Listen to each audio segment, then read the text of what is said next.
जय हिंद, नमस्कार। देखो, ये सरलीकरण चैप्टर का लेक्चर नंबर 6 है। और इस सरलीकरण के पूरे सीरीज़ में हम लोग का फोकस इस बात पे है कि एग्ज़ाम में आप लोगों को कौन कौन से तरीके अपनाने हैं क्वेश्चन सॉल्व करने के और कौन से तरीके नहीं अपनाने हैं, है ना। कौन सा स्टेप लिखना है, कौन सा स्टेप नहीं लिखना है, ताकि क्वेश्चन कम से कम टाइम में सॉल्व हो सके, कम से कम रफ कैलकुलेशन करके सॉल्व किया जा सके। तभी तो एग्ज़ाम में क्वेश्चन बनाने में समय बचेगा, है ना। तो चलो देखते हैं इसमें पहला क्वेश्चन क्या है। अब देखो, ये इसमें हम लोग देख रहे हैं 9 है, 3 है, 27 है, 81 है। सभी 3 की पावर वाली संख्या है, तो इससे ये बात तो क्लियर है कि सबको 3 के घात में तोड़ना है। तो 9 को हम लोग लिख सकते हैं 3 का स्क्वायर का पावर m। देखो, ये भी जो स्टेप लिखा जा रहा है ये आप लोग को समझाने के लिए लिखा जा रहा है, एग्ज़ाम में आपको लिखना ना पड़े। ठीक है, कई चीज़ें दिमाग में चलेंगी, अभी बताया जाएगा आपको। 27 को 3 का क्यूब लिख सकते हैं और इसका भी क्यूब है, बटा में 3 गुना 81 को 3 का पावर 4 कह सकते हैं और इसका पावर 4 है, बराबर 3 का पावर 9 है। अब देखो, यहाँ पर जो ये 3 के स्क्वायर का पावर m लिखा गया है, ये लिखने का जरूरत है नहीं। 9 का पावर m देख के आपके दिमाग में ये आना चाहिए कि भाई 9 3 का स्क्वायर होता है और उसका भी पावर m करना है, मतलब 3 का पावर 2m है यहाँ, गुना 3 का पावर 5 है। फिर 27 का क्यूब है, इसका मतलब क्या, 27 3 का क्यूब होता है और क्यूब का क्यूब करना है, मतलब 3 का पावर 9 करना है ना।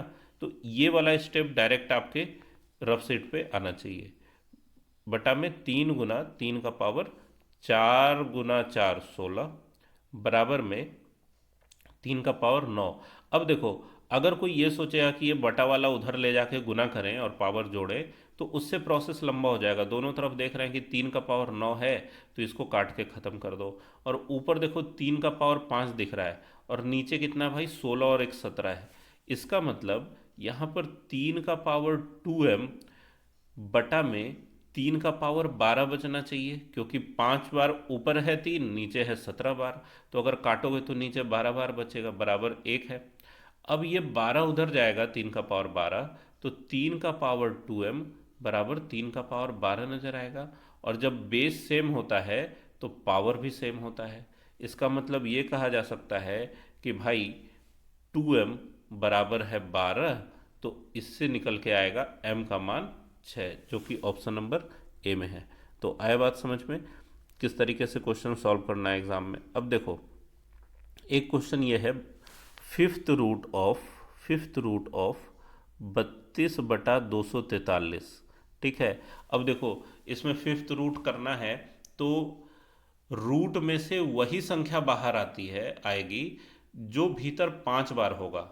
ठीक है, तो इस बात को ध्यान में रखना है। अब 32 तो भाई 2 का पावर 5 होता है ना। 32 क्या है, 2 का पावर 5 है, मतलब दो यहाँ पर 5 बार है, 2 गुना 2 गुना 2 गुना 2 गुना 2। ठीक है। 243 क्या होता है, 243 के बारे बारे में कई लोगों को नहीं पता होगा। तो 243 को आप अभाज्य गुणनखंड निकाल सकते हैं। 4 और 2 6 और 3 सोच के, 4 और 2 6 और 3 9, है ना, जोड़ के 9 आ रहा है। तो संख्या 3 से कटेगी, 9 से भी कटेगी। तो आप इसका अभाज्य गुणनखंड निकाल के भी बना सकते हैं। बाद में ये नज़र आएगा 3 गुना 3 गुना 3 गुना 3, मतलब ये 5 बार नज़र आएगा। अब एग्ज़ाम में क्या इस तरीके से लिखेंगे, नहीं, ऐसे नहीं लिखना है, क्योंकि 5 बार 2 लिखने में भी तो टाइम जाएगा।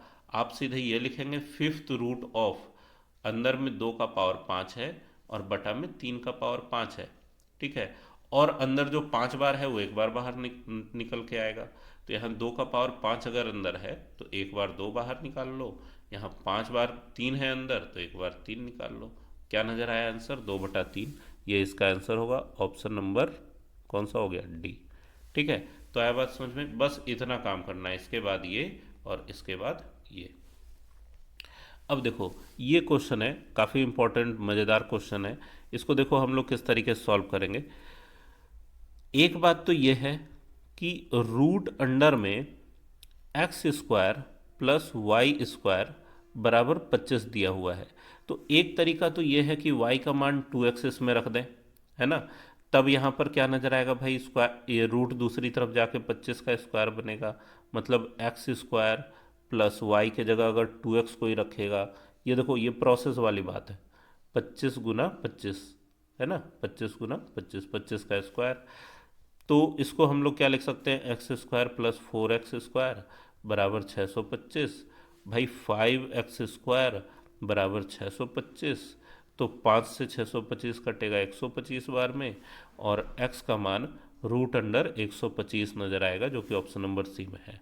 लेकिन ये प्रोसेस है और काफ़ी लंबा है, तो इसको देखो किस तरीके से सोचना है एग्ज़ाम में। ठीक है, इसमें हम लोग ये काम करेंगे कि देखो y बराबर दिया हुआ है 2x, है ना, y बराबर 2x दिया है। तो अगर y बराबर 2x है और यहाँ पर क्या है, x square plus y square बराबर 25 का स्क्वायर मतलब 625 है इस एक्सप्रेशन से, और y का मान है 2x। तो देखो अगर x कोई 5 कहे, अगर मान लो x 5 होता तो y क्या होता, 10। तो अगर यहाँ पर वैल्यू रखेंगे तो 5 का स्क्वायर 25 होगा और 10 का स्क्वायर 100 होगा, ये 625 के बराबर नहीं होगा। तो जब 5 नहीं हुआ, x का मान 5 रखने पे नहीं हुआ, तो 5 से छोटा इस √5 को रखने पर भी नहीं होगा, ये भी गलत हो गया, ये भी गलत। और b तो इसीलिए नहीं होगा क्योंकि भाई x अकेले 25 अगर हो गया तो 25 का स्क्वायर 625 यही खुद हो जाएगा, तो y के मान के लिए तो जगह ही नहीं बचा कुछ। ठीक है, तो तीसरा भी नहीं होगा। आंसर कौन है, ऑप्शन नंबर सी। आया बात समझ में? तो इस तरीके से भी हम लोग सॉल्व कर सकते हैं इसको। अब देखो एक क्वेश्चन ये है कि x प्लस √x बराबर 90, है ना, x प्लस √x बराबर 90। इसको सॉल्व करोगे ना तो कम से कम 3-4 मिनट बर्बाद हो जाएंगे। क्यों? क्योंकि भाई √x का मान 90 माइनस x करोगे, फिर दोनों तरफ वर्ग करोगे, द्विघात समीकरण बनेगा, उसको तोड़ोगे, तो इतना मेहनत करने से फ़ायदा है नहीं, क्योंकि प्रोसेस तो कोई देखता है नहीं एग्ज़ाम में। आपको एग्ज़ाम में आंसर लाने से मतलब है कॉम्पिटिटिव एग्ज़ाम में। ठीक है, क्वेश्चन सॉल्व करके नहीं दिखाना है, ये नहीं सोचना है गणित आता है तो बना के दिखाएंगे। ठीक है, कोशिश ये करना है कि आंसर कैसे आ जाए अपना। ठीक है, उससे ज़्यादा कुछ नहीं करना है। अब देखो यहाँ पर एक दिख रहा है क्या, ये √x। ठीक है, क्या दिख रहा है भाई, √x। और √x दिखने के बावजूद x में √x जोड़ने के बाद एक बहुत सीधा साधा सा परिमेय संख्या मिल रहा है। तो इससे ये बात तो क्लियर होता है कि इस √x को करने के बाद कोई परिमेय संख्या ही आना चाहिए, तभी तो परिमेय प्लस परिमेय जोड़ के परिमेय संख्या बनेगा, है ना। मतलब ये √x करने के बाद कोई रूट वाला संख्या नज़र आ जाए, तब फिर कहाँ से ये जोड़ के 90 आएगा। आ रहा है बात समझ में? तो इसका मतलब x का मान जरूर पूर्ण वर्ग होना चाहिए, तभी तो उसका पूरा पूरा वर्गमूल निकल पाएगा। ठीक है, अगर विश्वास नहीं हो रहा है, समझ नहीं आ रहा है ये बात, तो आप ये सोच लीजिए कि अगर x का मान 80 हुआ तो √80, तो इस √80 को कैसे सॉल्व करके बिना रूट वाला संख्या लाओगे। तो इसका मतलब x का मान क्या होना चाहिए, पूर्ण वर्ग, तभी तो रूट होगा। तो ऑप्शन नंबर सी और डी गलत हो गया यहीं पे। तो या तो या तो x 64 हो सकता है, या तो x 81 हो सकता है। तो भाई अगर 64 रखोगे तो 64 और जोड़ √64 मतलब 8, ये जोड़ के 90 तो होता नहीं है। कौन होगा आंसर, ऑप्शन नंबर ए। आया बात समझ में? दूसरा तरीका देखो, क्वेश्चन, अगला क्वेश्चन क्या है कि एक विभाजक की पुनर्गठन संख्या ये है। ठीक है, एक विभाजक की पुनर्गठन संख्या ये है, एक विभाजक की पुनर्गठन संख्या इतना बराबर क्या है। अच्छा, मतलब इसका पुनर्गठन संख्या पूछा जा रहा है। ठीक है, तो देखो भाई यहाँ पर सबके हर में देख रहे हैं क्या है, 12 है और यहाँ 7 है, तो हर में अगर 12 या 7 नज़र आ रहा है, इससे ये बात क्लियर है कि इसके हर का परमेयीकरण किया जाना है ना। पूछा क्या जा रहा है ये देख के घबरा के छोड़ नहीं देना कि भाई ये पुनर्गठन संख्या कौन सा नया चीज़ आ गया। ठीक है, हर हम लोग को ये बता रहा है कि हम लोग को हर का परमेयीकरण करना है। और परमेय संख्या के बारे में आप लोग को बताया हुआ है कि a+3√2 का अगर हम लोग कंजुगेट नंबर लेंगे तो वो क्या होगा, 5-3√2 और बटा में 5-3√2, इससे ऊपर नीचे गुना करना पड़ेगा। ये जो कंजुगेट है 5-3√2, इससे ऊपर और नीचे दोनों तरफ गुना करेंगे। अब देखो इससे ये बात तो क्लियर है कि ऊपर एक में गुना होके 5-3√2 नज़र आना चाहिए, जो कहाँ है भाई, केवल ऑप्शन नंबर डी में है, और यही इसका आंसर होना चाहिए। ठीक है। यहाँ 5 - 2√3 है, यहाँ 5 - 3√3 है, यहाँ 5 + 2√3 है। तीनों गलत हो गए, ऑप्शन नंबर डी। अब कोई ये भी कह सकता है कि सर अगर दो दो ऑप्शन में ऊपर 5 - 3√2 होता तब क्या करते? तो अगर दो ऑप्शन में होता तो नीचे a+b × a - b का फॉर्मूला लगा के हम लोग देख लेते कि भाई a² मतलब 5 का स्क्वायर माइनस 3√2 का स्क्वायर, ये करना है। और 5 का स्क्वायर क्या होगा? 25, घटाओ 3√2 का स्क्वायर क्या होगा? तो 3 का स्क्वायर होता है 9 और √2 का स्क्वायर 2, तो 9×2 = 18। 25 में से 18 घटाओगे तो क्या आएगा? 7, जो कि ऑप्शन नंबर डी में है। तो आया बात समझ में? इस तरीके से सॉल्व करना है अगर दो दो ऑप्शन में ऊपर वाला मैच हो जाए तो। अब देखो एक क्वेश्चन ये है, भिन्न का सवाल है। इसमें कहा जा रहा है कि तीन दोस्तों ने पार्टी का आयोजन किया, तनवीर, यूसुफ और क्या नाम है, सचिन। तो भाई देखो, तनवीर, यूसुफ और सचिन तीन दोस्त हैं। इसमें कहा जा रहा है कि तनवीर ने यूसुफ का 2/3 भुगतान किया। तो देखो भाई, यूसुफ अगर 1 रुपया दिया होगा, ठीक है, तो यूसुफ का 2/3 तनवीर के हिस्से क्या पड़ा होगा? 2/3, है ना।